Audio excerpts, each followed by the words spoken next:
नमस्कार, धीरज sir commerce classes में आपका एक बार फिर से हार्दिक स्वागत है।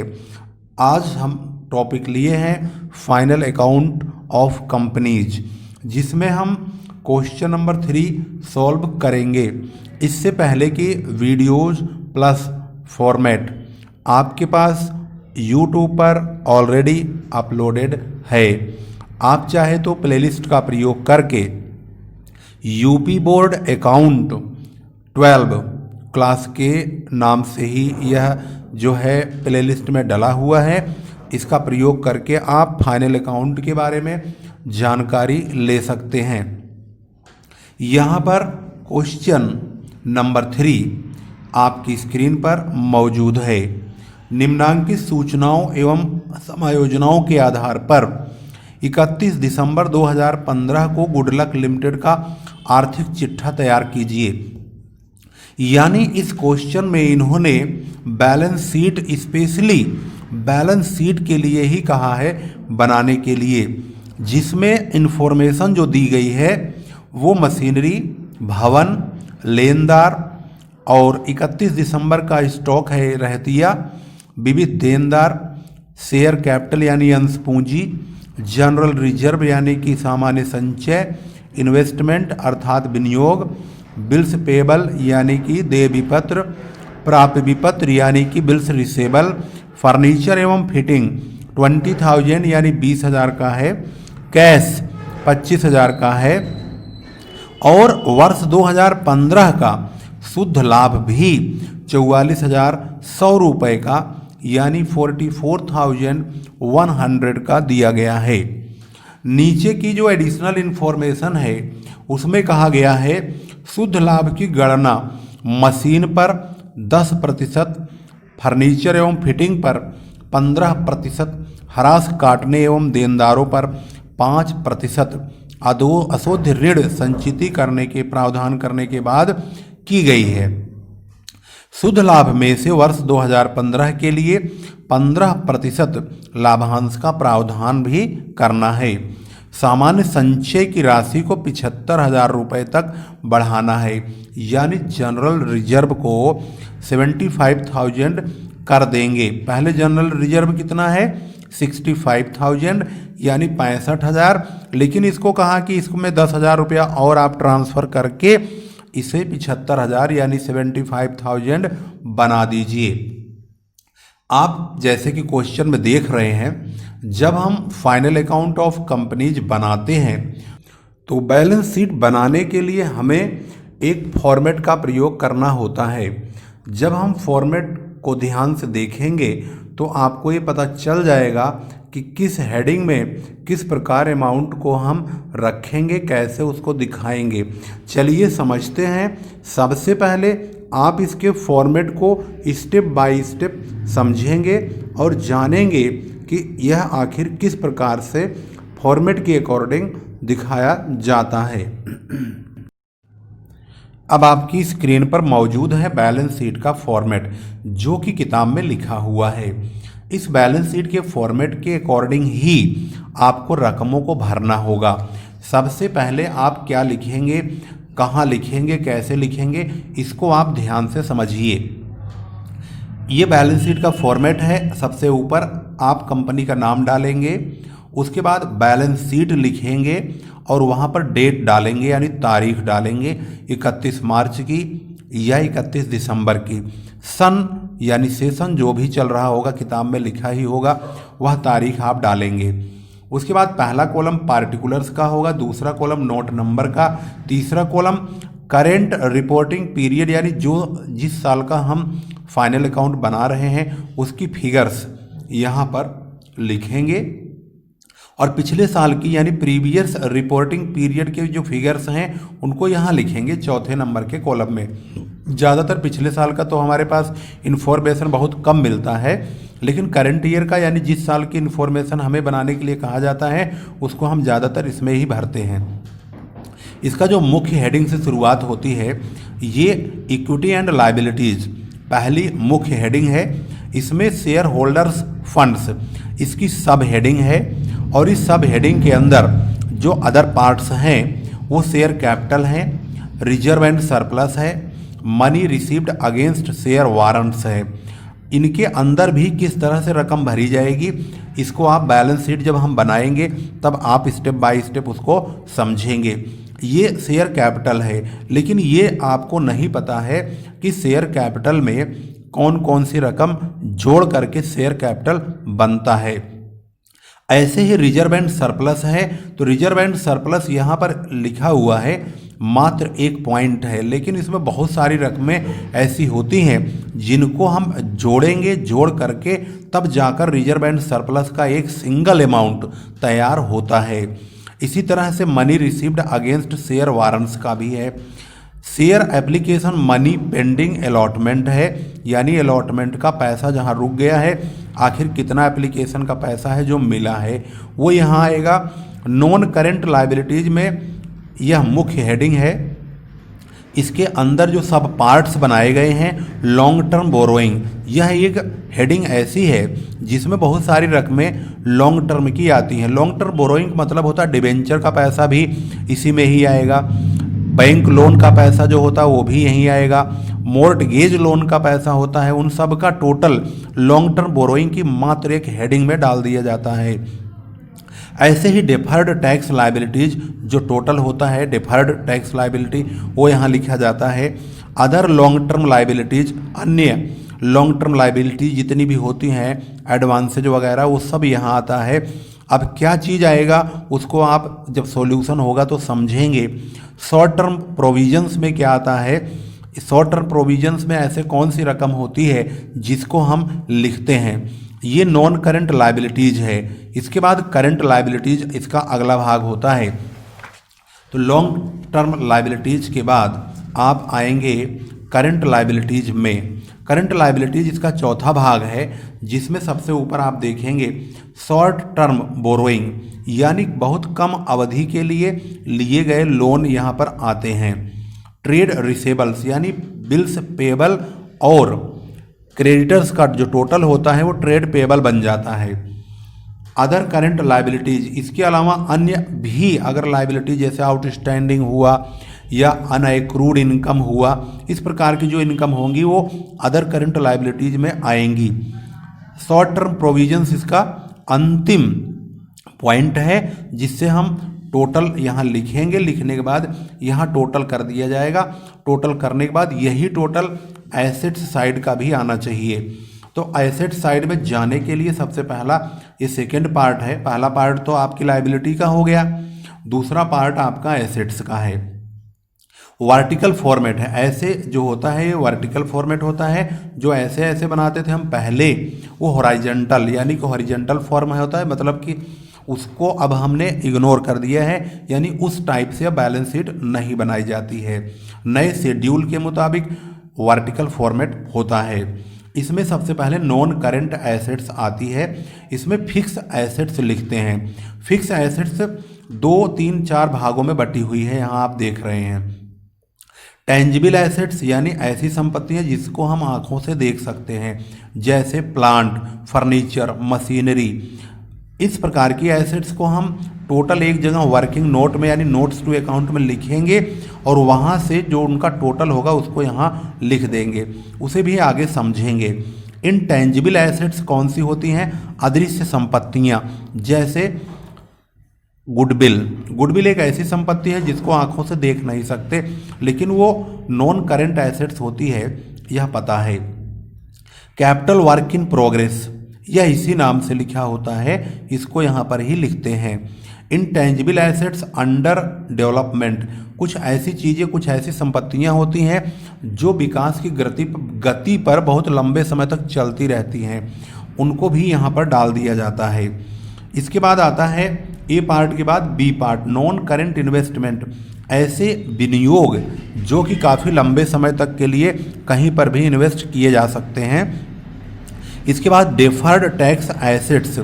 डेफर्ड टैक्स एसेट्स कभी कभी कुछ हमारे टैक्स की संपत्तियां ऐसी होती हैं जिनको हम अपने पास रख लेते हैं, काफ़ी लंबे समय तक हमारे पास ही रहता है।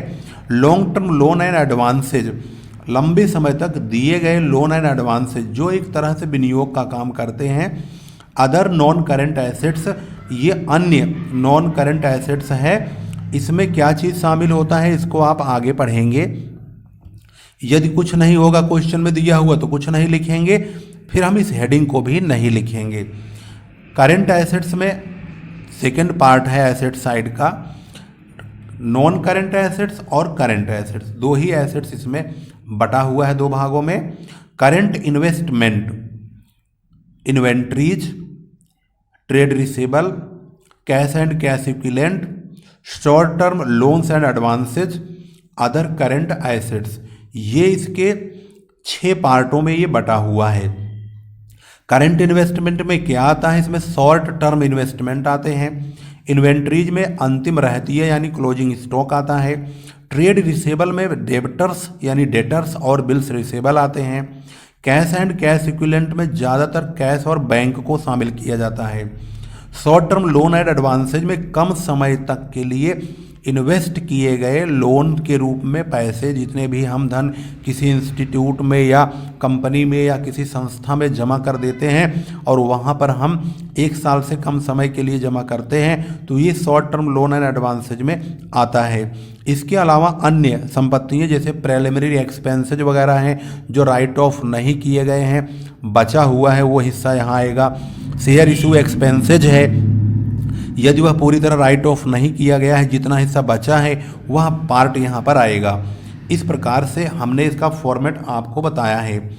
यह फॉर्मेट आपकी बुक में भी हो सकता है, लेकिन क्योंकि जब हम फॉर्मेट देखते हैं तो फॉर्मेट जिस हिसाब से जिस नाम से लिखा होता है वह नाम हम सवालों में ढूंढते हैं तो हमें मिलता नहीं है। जैसे आपने ढूंढ लिया करंट इन्वेस्टमेंट, ऐसा तो नाम मिलेगा नहीं। आपने ढूंढ लिया सपोज करिए टेंजिबल एसेट्स, अब आपको टेंजिबल एसेट्स के नाम से बैलेंस जो आपका ट्रायल बैलेंस है वहाँ तो कोई रकम ही नहीं मिलेगी। अब आप सोच में पड़ जाओगे यार टेंजिबल एसेट्स कौन सी संपत्ति होती है, ये तो दिमाग खराब होने वाली चीज़ आ गई, मेरे तो पल्ले ही नहीं पड़ रहा है। अब दिमाग खराब हो करने की ज़रूरत नहीं है, अब आपको ध्यान से समझने की ज़रूरत है कि टेंजिबल एसेट्स में क्या चीज़ आती है, इनटेंजिबल में क्या आती है। आप ये हेडिंग आपको ध्यान रखनी होगी, या मान लीजिए आप ध्यान नहीं भी रखते हैं तो आप 2-4 सवालों की प्रैक्टिस करेंगे तो आपको ऑटोमेटिकली ध्यान में आ जाएगा। जिस प्रकार से हमने अभी क्वेश्चन पढ़ के आपको सुनाया है, आप चलिए उसी सवाल को अच्छी तरह से सॉल्व करते हैं और पॉइंट टू पॉइंट हर बारे में मतलब हर पॉइंट पर स्टडी करेंगे और समझेंगे आखिर बैलेंस शीट कैसे बनाई गई है और इन हेडिंग में कैसे रकम को दिखाया जाता है और इनका प्रयोग सबसे पहले हम कहाँ करते हैं, उसके बाद बैलेंस शीट में कैसे हम इसको शो करते हैं यानी दिखाते हैं। आपके सामने क्वेश्चन यहाँ मौजूद है। अब आप देख रहे हैं क्वेश्चन नंबर 3 आपकी स्क्रीन पर यहाँ मौजूद है। सबसे पहले आपको मैंने बैलेंस शीट का फॉर्मेट दिखा दिया। आपने बैलेंस शीट में स्टार्टिंग में देखा था इक्विटी एंड लायबिलिटीज, वहाँ पर आपने सबसे पहला पॉइंट देखा शेयर होल्डर्स फंड्स। अब शेयर होल्डर्स फंड्स में शेयर कैपिटल आता है, ये तो आपको पता है, साथ ही वहाँ पर रिजर्व एंड सरप्लस भी आता है। अब शेयर कैपिटल के लिए ज़रूरी है कि आप ये जान लो कि शेयर कैपिटल का पैसा कहाँ से आएगा। अब देखोगे ध्यान से तो शेयर कैपिटल का पैसे में सबसे पहले ही पूंजी डालेंगे। पूंजी यानी यही है शेयर कैपिटल, यहाँ लिख रहा अंश पूंजी यानी शेयर कैपिटल। तो जब हम बैलेंस शीट बनाएंगे तो इस तरह से लिखेंगे, good luck limited balance sheet for the year ending December 31, 2015। आपकी बुक में हो सकता है 31 मार्च 2018 हो, 20 हो, 19 हो, कुछ भी होगा, तो आप वही डेट यहाँ पर डाल देंगे। इसके बाद इस फॉर्मेट के मुताबिक आपको बहुत अच्छी अच्छी चीज़ें समझ में आएंगी, लेकिन अच्छी तरह आप तभी समझोगे जब इस वीडियो को अंत तक देखोगे और सवालों की प्रैक्टिस आप अपने कर रूपी कमलों के द्वारा यानी कि हाथ से करोगे, तभी आप जो है अच्छी तरह समझ पाओगे। पार्टिकुलर्स नोट नंबर रूपी, जिसमें पिछले साल का डाटा आप देखेंगे तो यहाँ कुछ भी मौजूद नहीं है, तो हमने पिछले साल वाला जो कॉलम है उसको इग्नोर कर दिया, छोड़ दिया। अब आप देखेंगे तो यहाँ पर इक्विटी एंड लायबिलिटीज पहली मुख्य हेडिंग है, इसमें शेयर होल्डर्स फंड्स है, इसमें पहला बिंदु यानी पहला पॉइंट शेयर कैपिटल का है, जिसको हमने यहाँ देखा, आपको दिखाया कि अंश पूंजी, इसमें कहीं और भी पूंजी के बारे में कोई जानकारी नहीं है। तो हमने शेयर कैपिटल को ऐसे के ऐसे 2 लाख रुपए लिख दिया। अब बात करते हैं रिजर्व एंड सरप्लस की। अब रिजर्व एंड सरप्लस ये दूसरे नंबर की वर्किंग में है 79,100, ये रकम हमने डाला है। अब आप सोचोगे कि यहाँ रिजर्व एंड सरप्लस में तो कहीं रकम ही नहीं दिखाई दे रही है, रकम है भी तो यहाँ 65,000 है और यहाँ 75,000 है, लेकिन 79,100 ये तो कहीं लिखा ही नहीं है। इसको समझने के लिए आपको वर्किंग में चलना होगा। सबसे पहले आप वर्किंग के पार्ट में जाइए, नोट्स टू अकाउंट में। नोट्स टू अकाउंट एक प्रकार की वर्किंग होती है। इसमें आप लिखेंगे सबसे पहले एप्रोप्रिएशन ऑफ प्रॉफिट, यानी profit and loss appropriation account का फॉर्मेट है ये। लास्ट ईयर का प्रॉफिट सबसे पहले लिखेंगे, उसके बाद करंट ईयर का प्रॉफिट लिखेंगे। जब आपने सवाल में देखा तो लास्ट ईयर के प्रॉफिट के बारे में कोई जानकारी नहीं है, लेकिन करंट ईयर का प्रॉफिट यहाँ 44,100 रुपये बता रहा है, क्योंकि वर्ष 2015 का प्रॉफिट है तो वर्ष 2015 का ही हम बना भी रहे हैं। ये करंट ईयर का प्रॉफिट है जिसको हमने यहाँ लिख दिया। इसमें से इसका जो टोटल हुआ वही आएगा 44,100, क्योंकि यहाँ कुछ है नहीं। इसमें से हम क्या घटाएंगे? एडिशनल इन्फॉर्मेशन में ये कहा गया है कि शुद्ध लाभ में से 15% लाभांश का प्रावधान करना। ये जो 15% हम काट रहे हैं, ये 15% हम इसी कैपिटल का काटते हैं। इस कैपिटल का 2 लाख का 15% 30,000 रुपये होता है। तो हम प्रपोज डिविडेंड के नाम से 30,000 रुपये लिखेंगे और जनरल रिजर्व के नाम से 10,000 रुपये लिखेंगे। अब ये जनरल रिजर्व क्या बला है? अब ये जनरल रिजर्व कहाँ से आया इसको देखिए। यहाँ सामान्य संचय है 65,000, इन्होंने कहा 65,000 को अब 75,000 बना दो, यानी कि 10,000 रुपये इसमें ट्रांसफ़र करो, तभी तो ये बनेगा 75,000। तो 10,000 रुपया हम ट्रांसफ़र टू जनरल रिजर्व के नाम से लिखेंगे। जब हमारे पास 44,100 रुपये का यानी 44,100 का प्रॉफिट है, तो इसमें से हमने 40,000 रुपये निकाल दिया।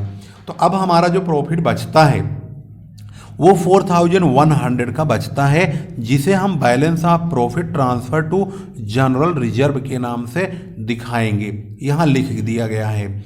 अब हम पहुँचते हैं रिजर्व एंड सरप्लस नाम की दूसरी हेडिंग में। यहाँ पर हम जनरल रिजर्व सबसे पहले ये वाला लिखेंगे 75,000 रुपये, जो कि इनका जनरल रिजर्व अब हो चुका है। इसमें अप्रोप्रिएशन ऑफ प्रॉफिट का ये बैलेंस 41,100 मतलब 4,100 लिखेंगे। अब ये 4,100 को हम इसमें ऐड कर देंगे तो 79,100 यानी 79,100 रुपये हो जाएगा। अब आप समझ गए होंगे कि ये 79,100 रुपये हमने रिजर्व एंड सरप्लस में कहाँ से लिखा है। अब आपको पता चल चुका है, यानी आपको मालूम हो चुका है कि ये वर्किंग नंबर सेकंड, ये वर्किंग नोट नंबर 2 ये लिखा हुआ है, इसी का वर्किंग नोट नंबर हमने 2 डाल दिया और वहीं से ये रकम 79,100 यहाँ पे लिख दिया। अब हम पहुँचते हैं non current liabilities. Non current liabilities ऐसी लायबिलिटीज होती है जिसमें लोन डिबेंचर आते हैं, अदरवाइज कुछ नहीं आता। अब इसमें देखेंगे तो लोन और डिबेंचर का नामो निशान है ही नहीं, तो ये कॉलम हमारा ब्लैंक रहेगा, कुछ नहीं आएगा। इसके बाद हम डालेंगे करंट लायबिलिटीज। करंट लायबिलिटीज में ट्रेड पेबल यानी कि क्रेडिटर्स और बिल्स पेबल को ही हम ट्रेड पेबल बोलते हैं। अब क्रेडिटर्स और बिल्स पेबल में क्या रकम आती है? अब आप देखेंगे तो बिल्स पेबल है 7,000 रुपये और जो क्रेडिटर्स हैं वो 40,000 हैं। 40 और 7 मिला के 47,000 यानी 47,000 हो गए। इसको हमने नोट्स टू अकाउंट में 6ठे नंबर की वर्किंग में डाला है। तो यहाँ पर ट्रेड पेबल लिखेंगे और क्रेडिटर्स बिल्स पेबल दोनों रकम को जोड़ के 47,000 यहाँ पे लिख देंगे। और जब बैलेंस शीट में दिखाएंगे तो करंट लायबिलिटीज में ट्रेड पेबल के नाम से 6ठे नंबर के नोट्स टू अकाउंट का पॉइंट है, उसका नंबर डालेंगे और 47,000 धड़ाक से लिख देंगे। इसके बाद शॉर्ट टर्म प्रोविजंस इसका दूसरा बिंदु है, दूसरा पॉइंट है। अब शॉर्ट टर्म प्रोविजंस में क्या आइटम आता है? शॉर्ट टर्म प्रोविजंस में प्रपोज डिविडेंड और प्रोविजन फॉर टैक्स, दो रकम ज़्यादातर देखने को मिलती है। और अनक्लेम डिविडेंड वगैरह आते हैं, लेकिन वो यहाँ पे लिखा नहीं है क्वेश्चन में। तो यहाँ पर हम प्रपोज डिविडेंड, वही प्रपोज डिविडेंड जिसको हमने 15% लाभांश का प्रावधान करने के लिए कहा गया था, जिसको हमने 2 लाख रुपए पर 15% 30,000 रुपये काटा था, वही शॉर्ट टर्म प्रोविजंस के यहाँ पर वर्किंग के रूप में दिखा देंगे। वर्किंग नोट नंबर 3 है और इसमें हमने 30,000 रुपये लिखा है। तो जब हम मुख्य बैलेंस शीट में पहुँचेंगे और यहाँ पर शॉर्ट टर्म प्रोविजंस का पार्ट देखेंगे तो यहाँ पर 30,000 लिखा जाएगा। अब इसका टोटल करेंगे। जब इसका आप टोटल करेंगे तो आप देखेंगे कि अब एसेट्स, उसका लाइबिलिटीज साइड का जो टोटल है 3,56,100 रुपये होता है। 1, 2, 3, 4 ये चारों रकमें हमारी अब क्रमशः जुड़ चुकी हैं। इनके जुड़ने के बाद आपका जो टोटल है वो वही हो जाएगा जो बुक में दिया गया है। बुक में इसका जो आंसर है वो 3,56,000 लिखा गया है। बुक में आप देखोगे तो इसका जो आंसर है वो 3,56,100 रुपये ये लिखा हुआ है। और साथ में इन्होंने ये भी बता दिया है कि ये रकम सन 2015 में और 13 में दुगनी थी, यानी ये सवाल पेपर में आ चुका है लेकिन रकमों को डबल कर दिया गया था। अब हम पहुंचते हैं, हमारा ये लाइबिलिटीज साइड का जो पोर्शन है ये पूरी तरह से कंप्लीट हो चुका है। अब हम पहुंचते हैं एसेट्स में। एसेट साइड में नॉन करेंट एसेट्स में सबसे पहला पॉइंट है फिक्स एसेट्स का। तो नॉन करेंट एसेट्स में फिक्स एसेट्स में क्या आता है, ये जानने के लिए फिक्स एसेट्स में क्या क्या आता है हम पहुंचते हैं वर्किंग में। यहाँ पर हमने वर्किंग नोट नंबर 4 में इसको दिखाया है। फिक्स एसेट्स में मशीनरी है जिसका डेप्रीसिएशन 10% 8,000 रुपये कट चुका है। तो यहाँ देखेंगे मशीनरी ये लिखा 80,000, इन्होंने कहा 10% डेप्रीसिएशन काट दिया जाए। तो 80,000 का 10% यानी 8,000 रुपये कटेगा तो मशीन का हिस्सा 72,000 यानी 72,000 बचेगा। फर्नीचर एंड फिटिंग में 20,000 अगला फिक्स एसेट्स है, वो कहाँ लिखा हुआ है, यहाँ लिखा हुआ है 20,000। इसका डेप्रीसिएशन 15% काटेंगे 3,000 रुपये तो 17,000 बचेगा। इसके बाद एक फिक्स एसेट्स और है और वो है भवन, 1 लाख रुपए का, उसको लिखेंगे, उसमें डेप्रीसिएशन नहीं है। इन तीनों का टोटल 1,89,000 यानी 189,000 होता है। इसी को हमने यहाँ पर फिक्स एसेट्स के सामने लिख दिया 189,000। इसके बाद नॉन करेंट इन्वेस्टमेंट यानी कि विनियोग आता है। विनियोग हमने 30,000 लिखा है लेकिन इसकी कोई वर्किंग नहीं करेंगे क्योंकि विनियोग एक ही है और वो है 30,000 रुपये। अगर 1-2 और होते तो वर्किंग करते, जब नहीं है तो नहीं करेंगे और बैलेंस शीट में इसको इसी तरह से लिख देंगे नॉन करेंट इन्वेस्टमेंट और वह विनियोग है 30,000। इसके बाद हमारी नॉन करेंट की जो एसेट्स हैं और नॉन करेंट इन्वेस्टमेंट ये समाप्त हो चुके हैं। इसमें अब आएगा करंट एसेट्स। करंट एसेट्स में हमारी चालू संपत्तियां आती हैं। सबसे पहले क्लोजिंग स्टॉक आता है जिसको हम इन्वेंट्री कहते हैं। क्लोजिंग स्टॉक क्वेश्चन में लिखा होता है, या तो नीचे लिखा होगा या यहाँ लिखा होगा।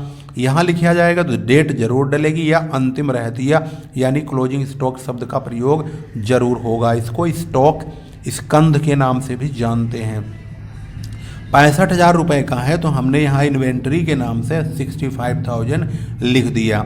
इसके बाद ट्रेड रिसेबल। ट्रेड रिसेबल में 2 रकम आती है, एक तो डेप्टर्स आते हैं और प्राप्य बिल आता है यानी बिल्स रिसेबल, 11,000 और 38,000।